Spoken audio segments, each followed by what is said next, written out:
Tories pressure May to quit. British Prime Minister Theresa May is facing growing clamour from within her own party to quit immediately as Prime Minister, after the collapse of Brexit talks with Labour sounded the death knell for her EU withdrawal plans.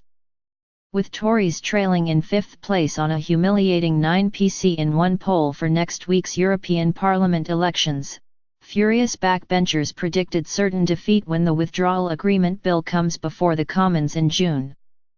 Brexiters said there was no prospect of Ms May averting a significant rebellion by tacking towards them on totemic issues like the Irish backstop and free trade. "There's nothing she can say," said one former minister. "No one trusts her anymore."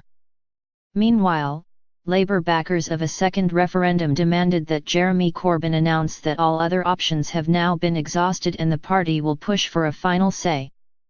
Mr. Corbyn dramatically pulled the plug on cross-party talks after more than 6 weeks, saying they had gone as far as they can.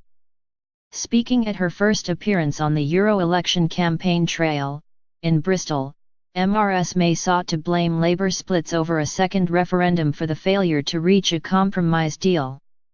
"We have not been able to overcome the fact that there isn't a common position in Labour about whether they want to deliver Brexit or hold a second referendum," she said. She vowed to press ahead with tabling the Brexit bill in the week of June 3. But senior Leave-supporting backbenchers said she should scrap the legislation and hand over immediately to a new leader. Nigel Evans urged her to announce she was not waiting 3 weeks to discuss the timetable for her departure, as agreed with the chair of the influential 1922 committee Graham Brady, but would go forthwith. Asked if the declaration should come within days, the committee's joint secretary replied, "I would like her to do it now. It's only right that the new leadership has the opportunity to become established and form a new cabinet prior to us going into the summer recess." Former Minister David Jones said the PM should recognise that now is the time that she should stand down.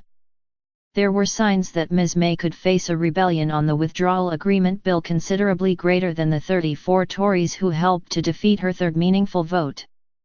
Former Brexit Secretary Dominic Raab, whose announcement that he would swing behind the PM in the March 29 vote was influential in encouraging other switchers, is understood to be mulling which way to vote. Boris Johnson, who declared his intention to stand on Thursday, claimed pole position in the race for the succession with a survey for The Times finding he is the preferred leader of 39% of party members, against 13% for Dominic Raab and 9% for Michael Gove. As cross-party talks foundered on the issue of Labour's demand for a permanent customs union, it emerged that Ms May made a last-ditch offer of indicative votes to salvage her Brexit plans. Under the deal, rejected by Labour, MPs would have been able to vote on ruling out a fresh referendum or a no-deal Brexit as well as setting a new withdrawal deadline of July 31 and approving a package of concessions made by the government. Labour supporters of a people's vote called on Mr Corbyn to declare that he has reached the end of the road in pursuing the options set out in last autumn's conference motion and will throw the party's weight fully behind a final say referendum. Former Cabinet Minister Ben Bradshaw said the move could staunch the hemorrhage of votes in the elections, with the most polls showing Labour dropping behind Lib Dems.